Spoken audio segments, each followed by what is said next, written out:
and I read a lot of books in April, so let's get right into it, starting with Dystopian. Sit back and relax, and let's get into it. Don't forget to like, subscribe, and comment down below.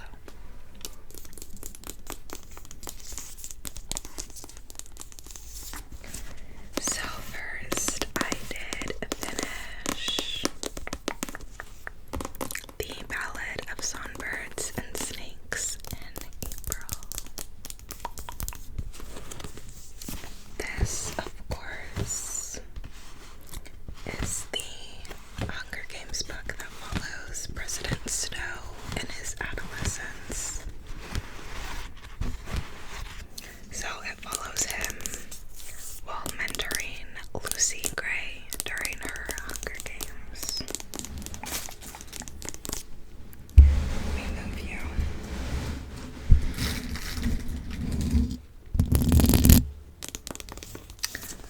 This was quite the journey. I said before I read it, I was like, I feel like this one's going to be less enjoyable because, you know, it's following this villain, and yeah, this, oh my gosh, Snow made me so mad at points. He's very sociopathic from a young age, which I wasn't expecting from the movie. The movie, I felt, kind of makes you think that he makes a decision later on at one point during the games, and that sort of sets him on that path. But in the book, no, he has a very sociopathic mindset from the beginning. And what made me so mad is he was able to justify every single thing, everything and anything in his mind. Like, there's a point where he does something terrible, betrays someone, and then Lucy doesn't know this, and she sings him a song and like makes him a song because she doesn't know what he's done, and she thinks he's like a good guy. And in his inner monologue, he's just like, oh, finally someone knows how great I am, da da da. Whereas like anyone else would be like, oh my gosh, like I feel so bad, she thinks I'm so great, and little does she know I just did this terrible thing, like this really terrible thing that had like really big consequences. So moments like that just really showed like how sociopathic he was. He did not feel remorse for anything. He could justify anything in his mind. And yeah, so being in his mind in this point of view was like a lot, because yeah, he's very unlikable, you know. I feel like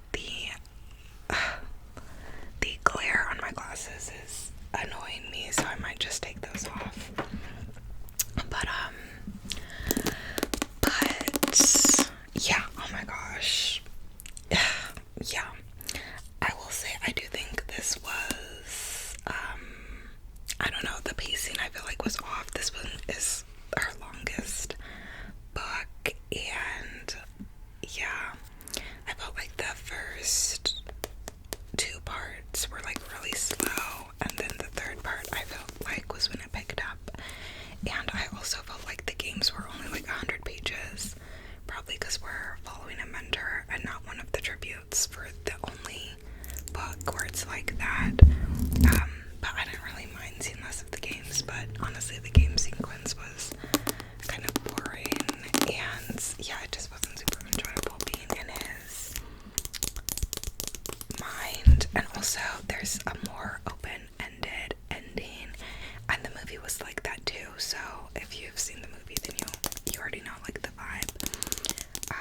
But there's so much that didn't come through in the movie that I got from reading the book and like seeing, like actually being in his mind and like understanding how sociopathic he was.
robberies happen and violent crimes and just all this like terrible stuff is taking place in this dystopian world. This, of course, I said I was going to buddy read with my friend.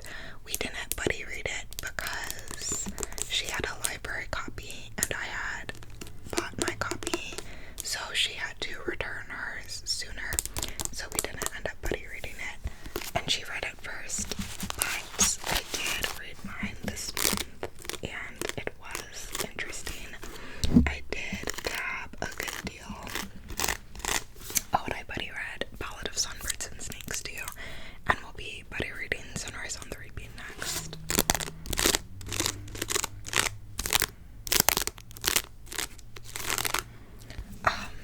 But yeah, it was interesting. I tabbed a lot. It was very bleak, so bleak, so grim.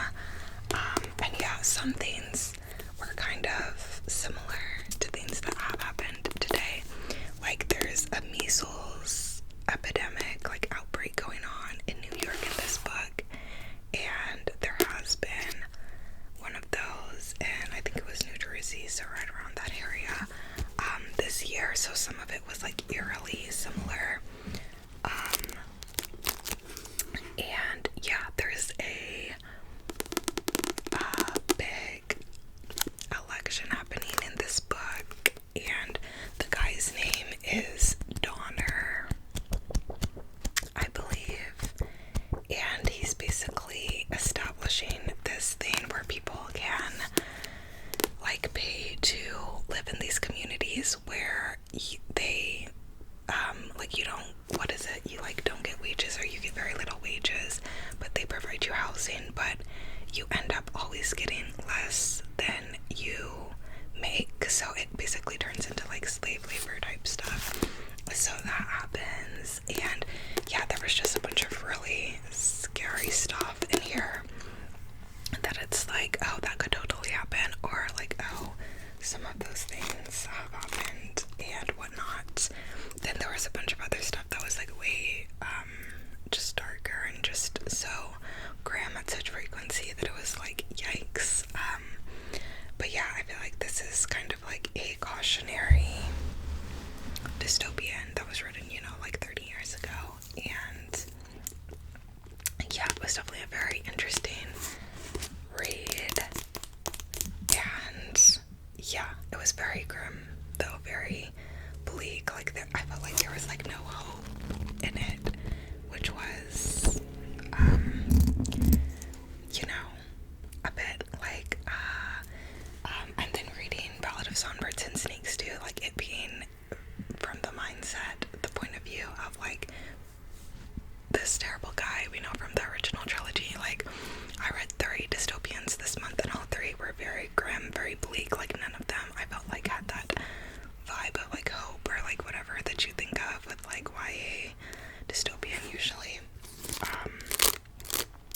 But yeah, it was interesting, it was thought-provoking, and yeah, this originally was going to be a trilogy, and she never ended up being able to finish the 3rd book apparently, but there is a 2nd book which I might read.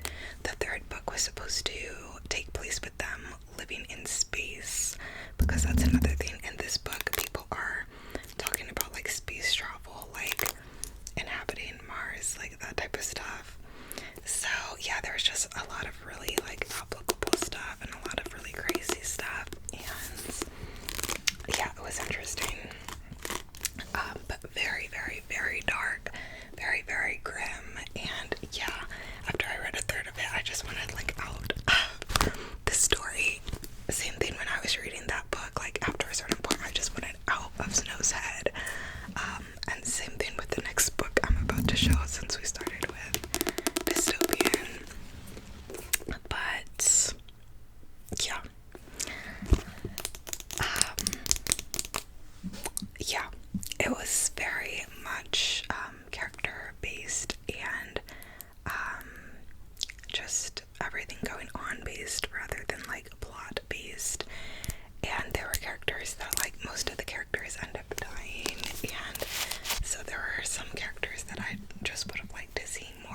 some characters just go missing and you never know what happened to them. There was something with her brother who was sociopathic, and that was one of the more interesting things from the book to me.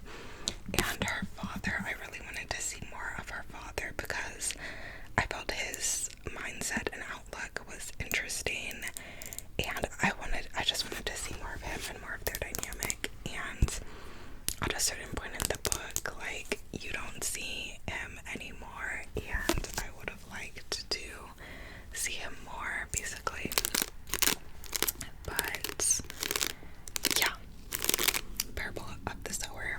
And I'm gonna do the taps on the mic for a quick second because I think taps on the mic is gonna be my new trigger.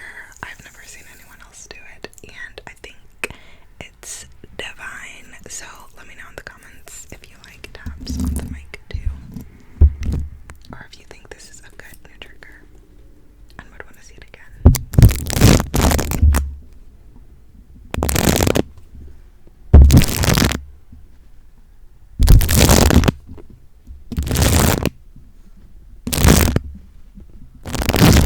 Okay, just had to give a quick tinkly moment.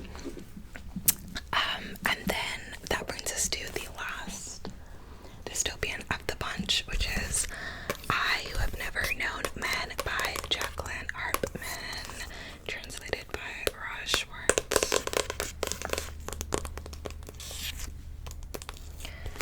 This is a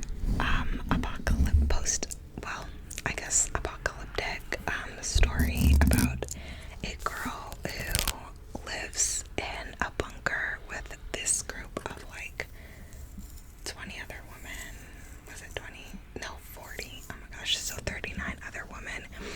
And that's all she's ever known. The rest of the women are older, but she's the only like child that was brought into this situation, and none of them remember their lives before the older women. They don't remember what happened to their families. Like, they don't know how they got there. They just are there, basically. And it follows them, you know, going through that and like the beginning, and her learning to like read and starting to think and stuff like that, and asking questions. And then one day all of the guards leave. There's like some alarm and all the guards leave, and so the women escape and they don't know what happened to the guards, where the guards went. And then it's just them wandering around the barren planet for the 3/4 of the book that's left, finding other bunkers. And yeah, this book, I gave that one 3.75 too. This book I did not like. I did tab it because I kept thinking we were going to come back to things, or something was going to mean something later on or whatnot, and it just never did. Like, we never found out why they were put in the bunker, who put them in the bunker, what was the purpose of the bunker, what happened to the men once they left, like once the guards left, what, like, you just, like, we never found out anything, and that's just one of my pet peeves. So I was like tapping all these things, and no, we never got any answers. It's completely character based, not plot based, which I wish I had known, like, going into it. But I thought there would be some plot, I don't know. And then, I don't know, I just didn't like it. It was just them wandering around, and she was the only young girl, and the whole reason it's like titled I Who Have Never Known Men just felt very like, I don't know, it just felt like it completely minimized everything else into being this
So I gave this 2.5 stars.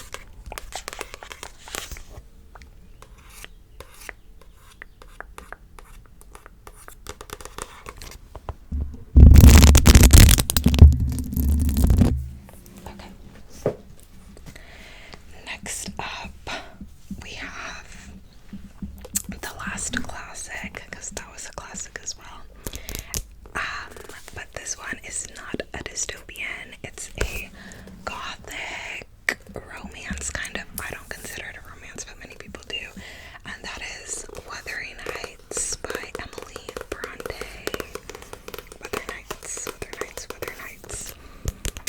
Everyone, like, quotes this book about the quote where Catherine's like, whatever our souls are made of, his and mine are the same. And yeah, people always quote that. This follows many characters, but mostly Heathcliff and Catherine. Heathcliff is taken in by Catherine's father one day. Catherine's father finds him and takes him in. Heathcliff is looked down upon because he's a person of color. He's like, no one knows where he's from, his family, and anything like that, and everyone basically just like calls him like slurs and treats him really terribly, except Catherine, who falls in love with him. So these two have a romance, and in the process they take out everyone else and themselves in just a tornado of destruction, obsession, and yeah, this was interesting. It was interesting, but I cannot view this as a romance. This to me is a cautionary tale or a horror story, okay? Like, it's insane, the stuff that happens in this book, the stuff Heathcliff does, and yeah, it's just a hot mess, okay, a hot mess. So, I don't consider it a romance. I feel like anyone calling it a romance needs a low wellness check, but it was interesting. I'm glad I read it, and yeah, I don't know if I'll keep this copy either, though. It's definitely not a favorite, but it's interesting, and it's one that like sticks with you. So yeah, Wuthering Heights. And then I have 3 nonfiction to talk about, and then we'll get to the romance. So I did read two memoirs, or listen to, on audiobook. I also listened to Wuthering Heights. So two memoirs in April, and the first one I'm going to talk about was Careless People by Sarah Wynne Williams. This is a insider tell-all memoir from a girl who used to work at Facebook from its beginning, when it was like a startup, or like a really small social media app. So she tells the story of her actually pitching to them that they could make a global impact, her getting hired on, and then her working with them for all these years, working with Zuckerberg closely. And she just details so much tea in this book, so much tea. She details like all these like terrible things that Facebook did. She details like all these privacy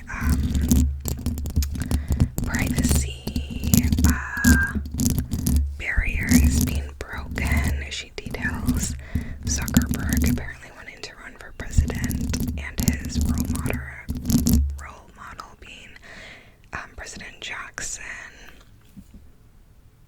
Trail of Tears. She talks about just all this terrible stuff. She talks about a coworker having a seizure at the feet of their manager, and their manager not doing anything and not even knowing their name for when they called the ambulance. She talks about going into like shock after her pregnancy so bad that she almost died after they overworked her during her pregnancy. She talks about getting a performance review of her maternity leave. She talks about being sexually harassed by, I believe, 3 different people at the company, and ultimately being let go after she reported the 3rd one. She details just a ton of crazy stuff. She details Zuckerberg getting into it with a former president. Like, she just touches on so many things, and yeah, the stuff she details is crazy. Okay, crazy. So yeah, let me put the mic up a little bit. So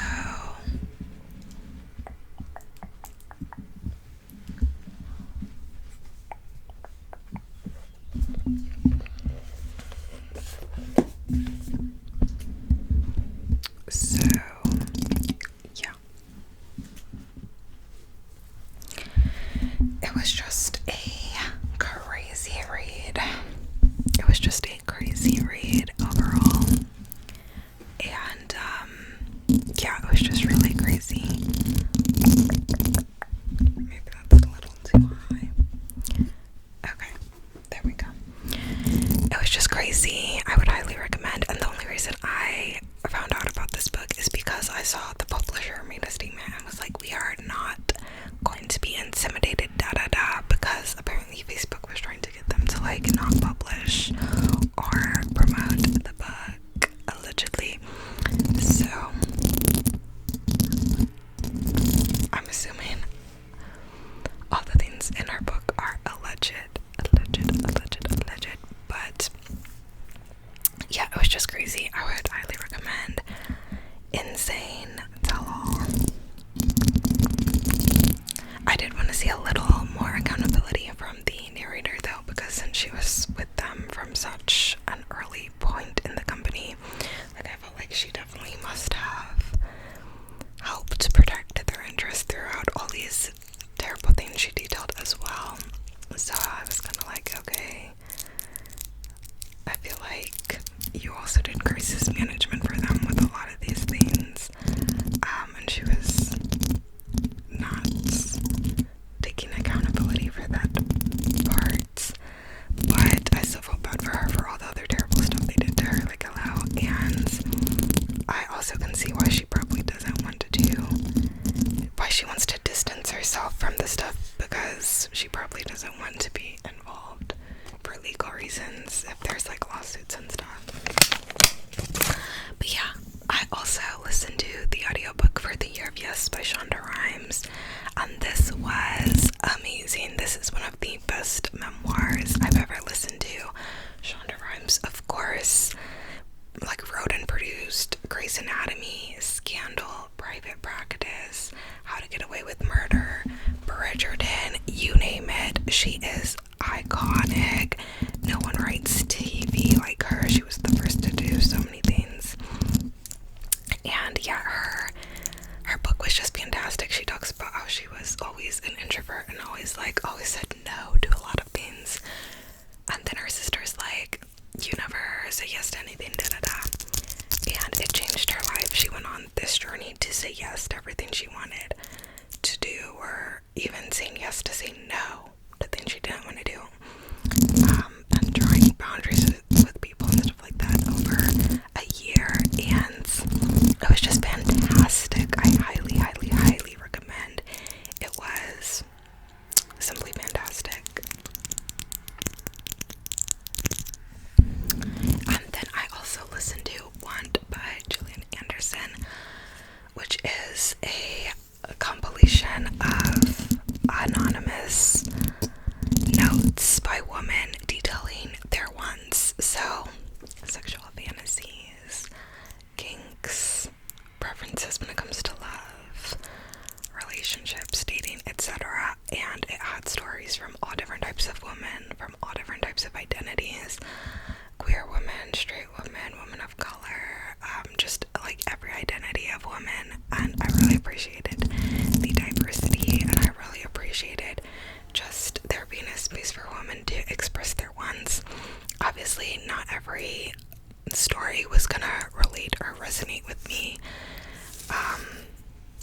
maybe some of the fantasies or whatever gave me the ick, but I didn't care. I still rated it 5 stars because I think it's important for women to be able to have a space to talk about our wants and our desires and have that be seen as equally valid and whatever as when, you know, men do it. Like, our wants and desires are equally important. So yeah, I thought it was very good. And yeah, that brings us into our next section, which is romance.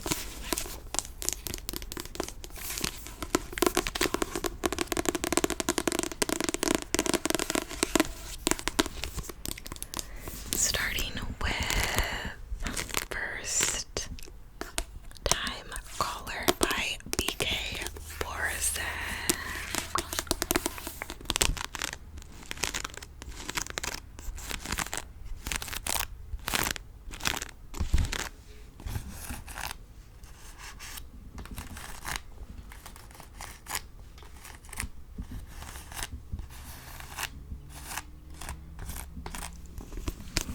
BK Borison is a popular romance author who I had never read anything by before, and I will definitely be reading another book by her because I loved this.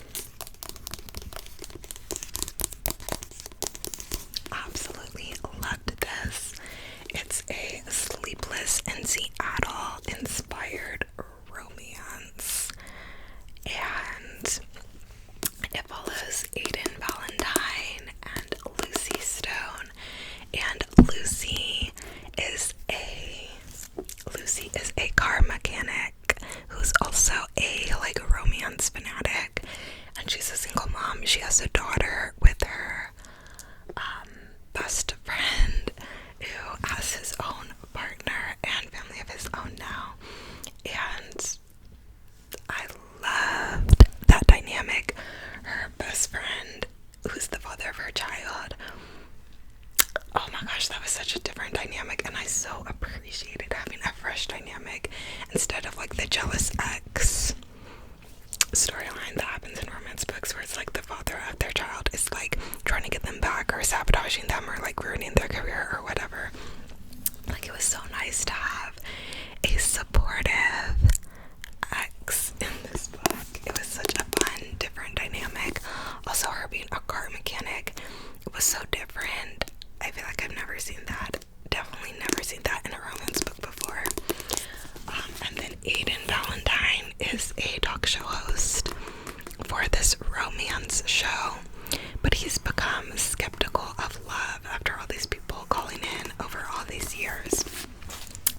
So I felt like this was such a fresh take on these character types and this dynamic, and of course the talk show host thing is the Sleepless in Seattle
Rosie for me, but I'm pretty sure it goes back to Sleepless in Seattle, so I'm not gonna fault it for that. But overall, yeah, it was so fun, so cute. First time caller.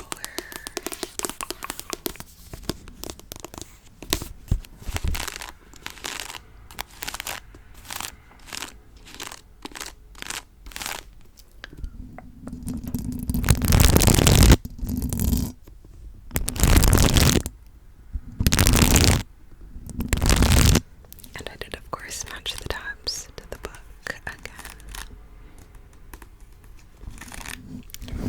Okay. Next up, we have another romance. We have The Right Move by Liz Tomford.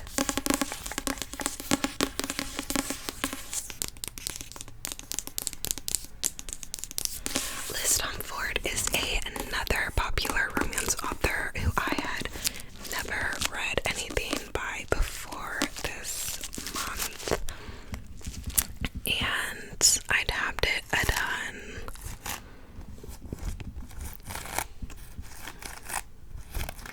And matched the tabs to the cover for An Aesthetic Dream.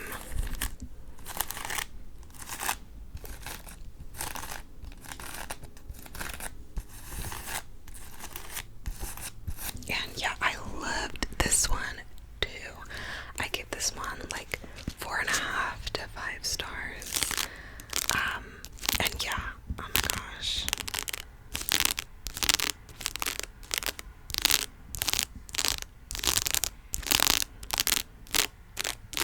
I loved this. This has one of my favorite romance tropes, which is best friend's brother or brother's best friend, either of those. Good trope every time. But so Indy was recently dumped by her ex, which I don't love heavy ex storylines, but it moved the plot forward. So yeah, Indy was dumped by her ex, or broke up with her ex because her ex was cheating on her.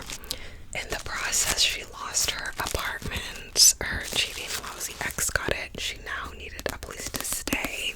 So Ryan's sister tells him, hey, my friend needs a place to stay. And she had just moved out because she just moved in with her guy, who I believe is in book 1. I think book 1 follows Ryan's sister and her guy. So she's basically like, hey, can my friend Indy take my place and be your new roommate? She's really gone through it, and da-da-da. And Ryan begrudgingly is like, okay, yeah, fine. So Indy moves in. She's all like sunshiny. Ryan's all like a loner and like broody and moody. They get off to a rough start. He's like in his inner monologue, like practicing all these things how he's gonna say and like whatever. And then he's like caught off guard because she has her clothes everywhere when he comes in from his basketball practice, because it's a sports romance. The entire Windy City series are sports romances in different sports. So he ends up being like mean to her at first, and then, you know, then it goes from there. He apologizes, whatever. They start getting to know each other, and obviously they fall in love. And it was just so good. I don't love Grumpy Sunshine a lot, but in this it worked because like he was only grumpy like at certain points, and then he was like no longer grumpy towards Indy anymore. Like it was just so cute. I don't know. It was just so cute. He's also celibate for the majority of the book, but there were still spicy scenes without just, you know, the standard type of sex. So the spicy scenes were excellent. And and in First Time Caller too, I thought the spicy scenes in this one were excellent as well, which usually spice is like very hit or miss for me. It doesn't work a lot of times.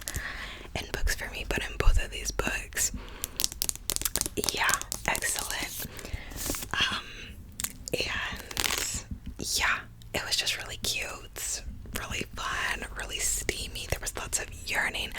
Ryan Shea is such a green flag. He makes iced coffee for Girly every day. Like, actually makes hot coffee and then makes it iced for her instead of just buying coffee. Like, he did so much like acts of service for her. It was just like, it was just stunning. And yeah, I think in First Time Caller, the one critique is like mostly that he kind of needed to like figure out more what he wanted in the ends. But in this one, once Ryan is in, he is all in. Okay, he's all in. And yeah, he was just fantastic new book boyfriend right here. And yeah, the only reason that I didn't give it 5 initially, although like I might round it up to 5, I don't know, is because Indy was kind of getting on my nerves at points. Like, she kept sending text messages to Ryan's sister throughout the book, like sexual messages about Ryan, and of course that's Ryan's sister. So I was like, ew, that's gross. Why would you send sexual messages about Ryan to Ryan's sister? Like, ew, the ick. So yeah, like, I didn't love the way Indy was like acting some of the times.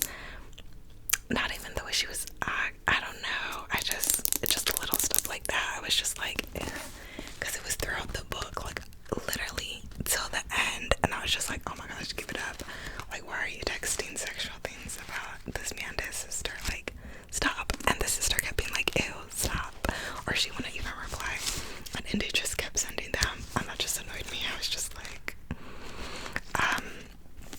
and then like some of the dialogue too from India, I was kind of like, like whatever. But yeah, but besides that, this was so good. So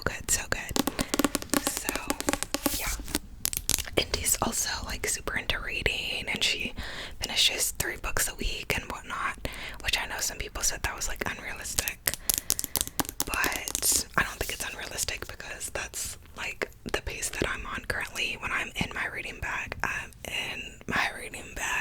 So I didn't think that was unrealistic. I didn't mind that. I did like that she was like bookish without it being all about like one specific book or whatever. I think that would have been too much if we got into actual specifics. But because she was just generally bookish, I did like that aspect of her character. And yeah, this was just a super fun book, and I will be continuing the series. Rio's book comes out this summer, and I'm so excited because Rio was so funny in this.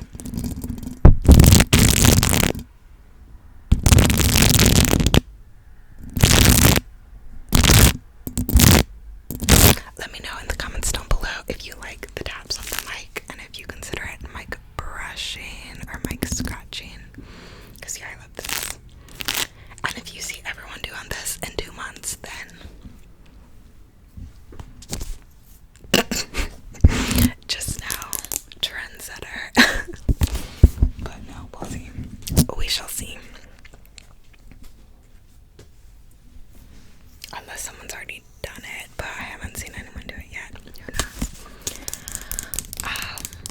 Next up we have Real by Kennedy Ryan. So I did end up reading this, and I did tap it some as well. And I did match the tabs to the book again.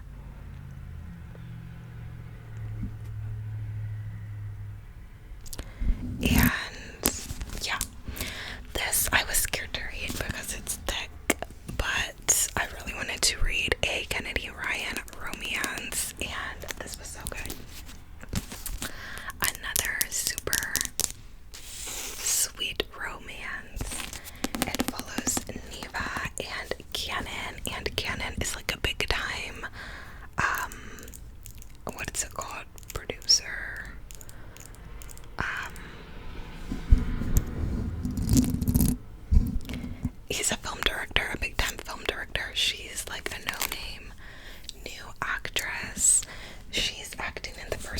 because she always wanted to, but she was never going to.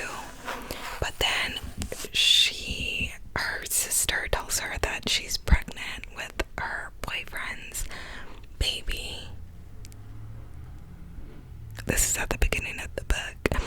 So her sister stole her man.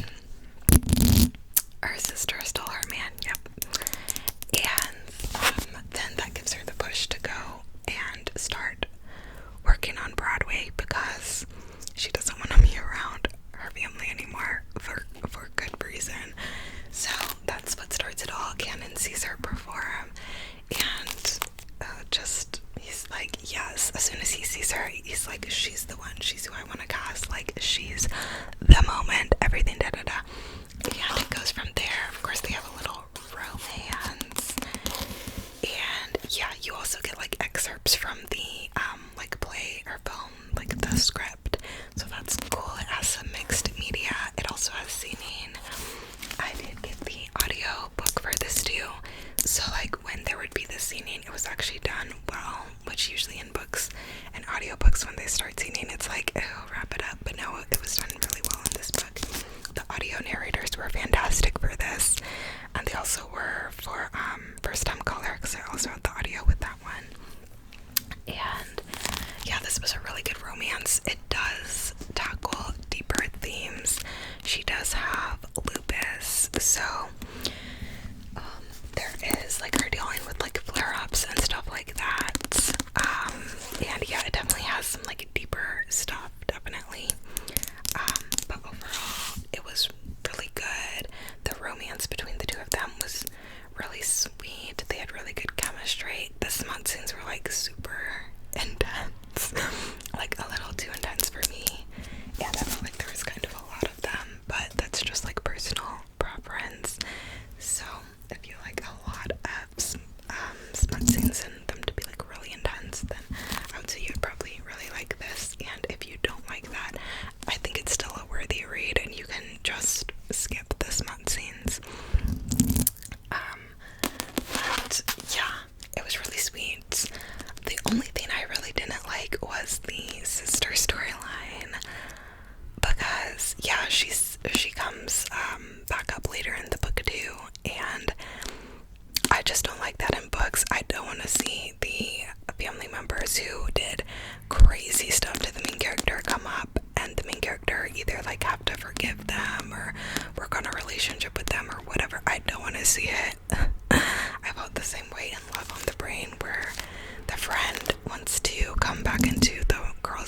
was a misunderstanding, da da da. So I just felt like it was kind of like too predictable for me. Like, I don't know, but I do think if I had read it before the novellas, I would like it more probably.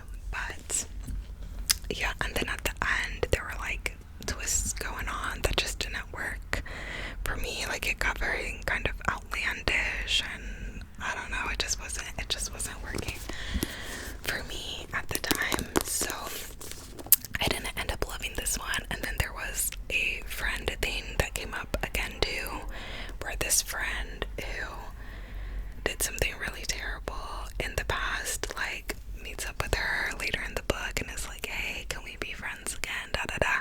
And at this point I'm like, Allie, what is going on? Why do you keep making the main characters like work to be friends and stay friends with these characters who do some crazy stuff to them?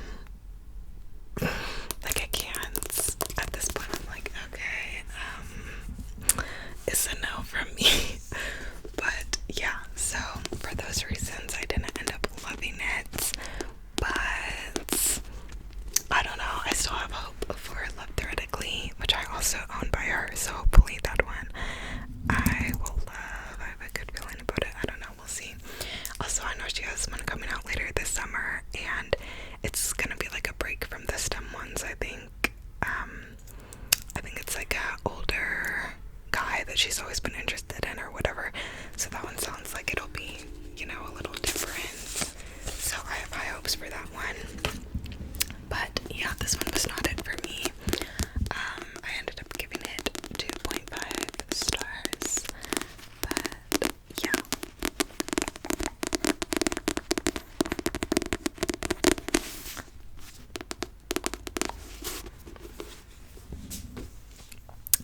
And then I did read a couple short stories from the Improbable Meet Cue short story romance collection. So I read With Any Luck by Ashley Boston, and I did not like this one. I actually gave it 1 star. It follows this girl who is the best man for this guy, her guy best friend, and the morning of the wedding he disappears, so she thinks she must have kissed him to make him disappear, because everyone she kisses finds the love of their life afterwards. So very similar to Just for the Summer by Abby Jimenez.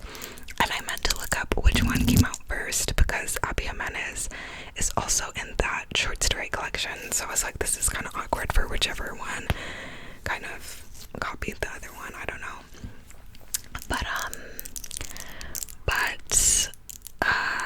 Yeah, but I don't know. The whole thing was weird. Like, she thought she kissed him because he was missing, but it was just she couldn't remember what happened the night before, and it turned out a whole lot happened the night before, like actually, like sex, and the whole thing, not saying which character I was with, but the whole thing was just like, I don't know, I just thought it was like problematic, honestly, because the person it ends up being remembers what happened, but she doesn't remember what happened, and they actually had sex, so she was so wasted that she doesn't even remember having sex with the person. And like, it just seemed very problematic. Like, so yeah, I do love a good like Vegas wedding storyline sometimes, but no, this one was just, I was like, oh, that's like that's not cute, like that's scary. So yeah, I don't know, that was just a hot mess, and honestly such a bad introduction to Ashley Boston. But yeah, and then there were other things too, like she was like trying to get her best friend to like not be with the girl he was with, even though she didn't like him, and even though he really did love I don't know, I just don't like that one. And then the other one was Rosie and the Dreamboat by Sally Thorne. This one I did actually like, and I just got The Hating Game by her to read because I liked this one, because now I'm interested to read another book by her. But this one follows this girl who gets stuck in this like pod at this wellness retreat, and then the firefighters have to come and get her out of it, and they start talking while they are having her wait to like get the crowbar or whatever, and it was just really cute. I give it 3.75. So yeah, that was that. And then my last couple romances, I read Meet Me in the Middle by Alex Lights. This was a Wattpad author. I don't remember if it was this story that was from Wattpad or if this author just is in general. But this is a YA kind of romance, kind of not. I loved it. This was my first tabbing attempt of the month, so it was way messier than the others, but I did still match it to the cover. And it follows Eden and Truman. And Truman's sister was Eden's best friend, but she got into a coma the night that Eden and Truman kissed. So this was like unlike anything I've read before. It does read very like Wattpad, but in the best way. Like, I loved this. But I fully understand that this book is not gonna work for everyone, because like it is very Wattpad-esque, and there's not a lot of like romance, like the characters like actually being together in the book. It's more like them yearning for each other and then being like, oh, we can't have each other, we don't deserve to have each other, last time we kissed so and so ended up in a coma. Like, it's just a lot of that. And yeah, I loved the writing though. Like, they kept describing themselves as feeling like they were filled with stones because they felt so heavy. And yeah, I loved the like artsy writing, and yeah, I loved this. I loved it. There was so much yearning and pining and years worth of built up feelings. And yeah, I loved it. I gave it 5 stars.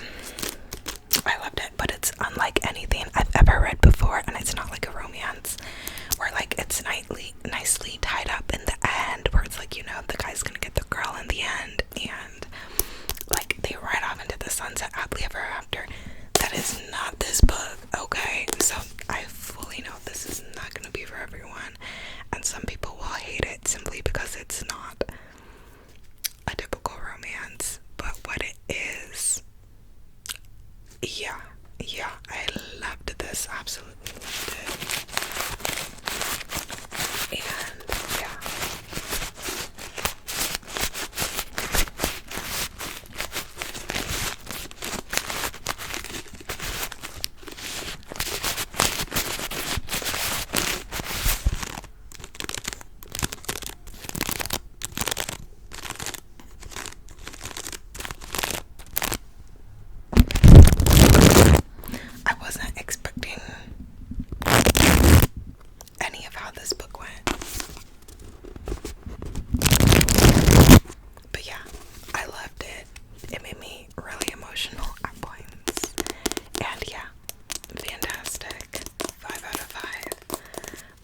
one of their friends for no reason. Also Silas, one of their friends for no reason.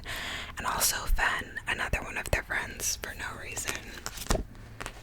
So, yeah, this was a whole hot mess. 5 POVs, which were completely unnecessary. Like 3 of them were completely unnecessary. Did we get a POV from Casey too? Because then it would be 6 POVs. I don't remember a POV from her. I don't know. Some of them literally only have like 2 chapters, though. Which they should have had none, but I digress. Anyways, RJ's mom marries Fen's mom, so RJ and Fen are now step-siblings. Fen's friends are Silas, Lawson, Sloane. RJ gets feelings for Sloane. Sloane gets feelings for RJ. They start having a relationship, but it was just a hot mess. Okay, RJ was like the early 2000s bad boy, but like just make him more whiny and more annoying. Like, he just did absolutely nothing for me. He was just really annoying. Sloane was just like whatever. I didn't feel like she was very likable as a main character either.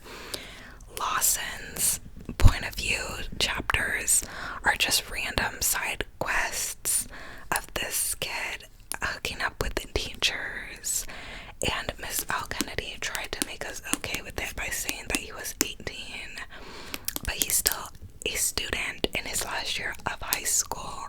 These are grown adults hooking up with a teenager. That's predatory. So yeah, that was a no for me. Hot mess. And yeah, like, I think those were put in for comedic effect. But like, what, Miss Kennedy? I have so many questions. And yeah, then I don't know. Silas's point of views were unnecessary because everything that happened in his point of views happened with Sloane or RJ, so we could have just seen in their point of views. Like, the whole multi-point of view thing was just so unnecessary, and yeah, it was just hot garbage. I thought about reading the second one because the second one follows Casey and Fen, and I didn't mind Fen, and Casey is Sloane's sister, and seemed a little more interesting. But I took a peek at it, and it also has 6 point of views because it also has Casey's point of view, and I was just like, no, not doing it. So yeah, I don't know. Again, this is a popular romance author, so maybe I'll try The Deal or one of her prior U books or one of her other books, but this was not it. I can kind of see why people like it because it was like, I feel like kind of like Colleen Hoover's writing. Like, it's very easy to consume but had no substance to it. So I don't know, I give it 2 stars, but yeah.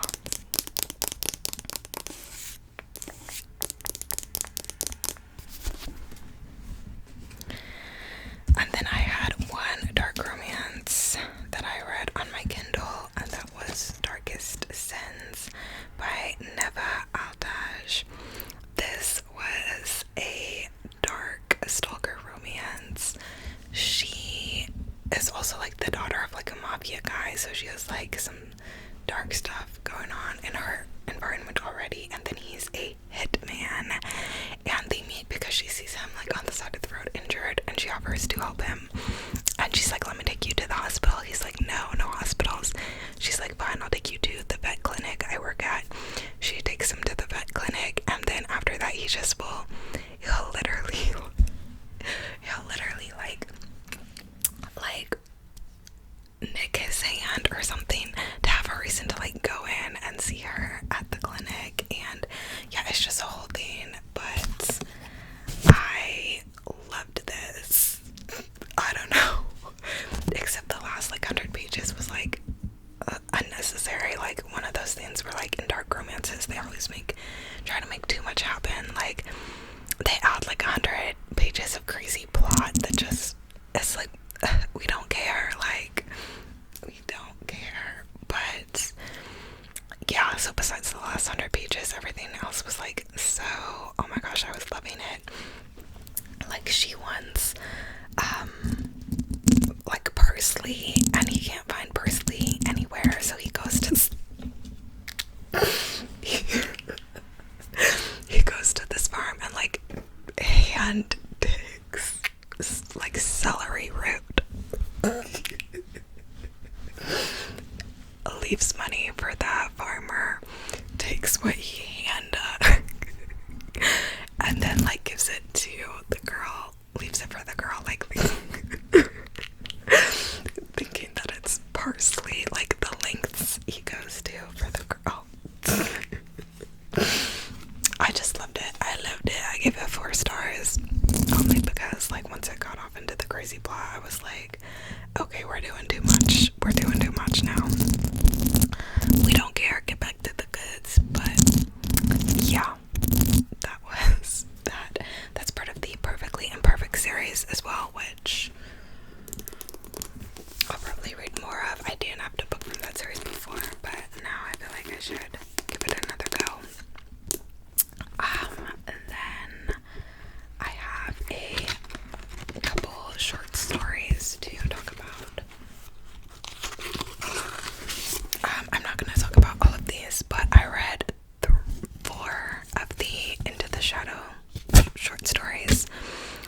I read What the Dead Know, which I gave 2 stars. I read Persephone, which I gave 2 stars. And I gave The Garden, which I think I gave that one 3 stars. Just random fantasy short stories. Nothing crazy. Nothing really stood out to me from those 3. But the one that did was The 6 Deaths of the Saint by Alex E. Harrow. This one I read because Haley Jean ASMR and Anna Boo ASMR recommended it in their reading wrap-ups last month, and this one did not disappoint at all. I gave it 5 stars. It was so good. It was like 30 pages, but somehow it had such an impact in such little pages. It's written in second person point of view as well, which I feel like second person point of view is always really trippy to me. But yeah, it was just really good. It really touched on like themes of like religion, like what you do because you believe in something, and love, what constitutes love, and freedom, and it was just so good. There was a twist. It was just really good. Definitely recommend. And it's on Kindle Unlimited.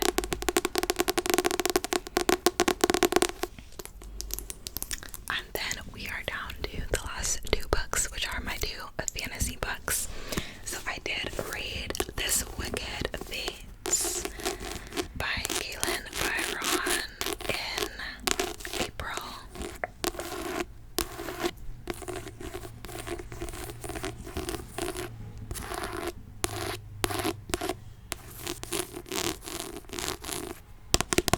This, of course, is the second book in this Poison Heart duology that I started the previous month. This one was like a Julius Caesar retelling, which I need to reread that book because I'm not, or not reread, I need to refamiliarize myself with that story because I'm not familiar with it currently. But this kind of picks up where we left off in the last book, this Poison Heart, so I won't get all into it, but of course she has powers with like plants and whatnot, and there's a sapphic romance subplot and family drama, and yeah, I enjoyed this. I gave it 3.75. It was interesting. It picked up a little more than the first one, I felt like, and yeah, I enjoyed this. Not my favorite by the author, My Dear Henry, and You're Not Supposed to Die Tonight are still my faves by her, and those were like 5 stars. But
Sylvia the whole time, and I was just annoyed because Sylvia was a very likable character, and then Lorelai was just being very like envious and like whining about her the whole time, it felt like, and yeah, I didn't like that. And yeah, I just didn't really care about the story. I don't know, it just felt kind of unengaging and flat to me. But yeah, it did have some moments that kind of gave a steady and drowning vibes, which I like. But besides that, I felt like the execution just wasn't there for this. I am curious about some of her other books, though. I think like A Fragile Enchantment or whatever is by her, I think. And also the Pixie Hollow, like Tinkerbell book or whatever that came out recently. So I do think I'll read one of those and give her another try. But this book, I was just disappointed in the execution. I give this one 2.5 stars.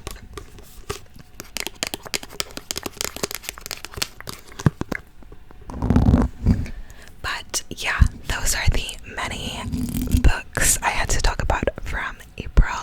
Let me know in the comments down below what you've been reading. And I've just started Summers on the Reaping, and I've also started The Bell Jar by Sylvia Plath, so you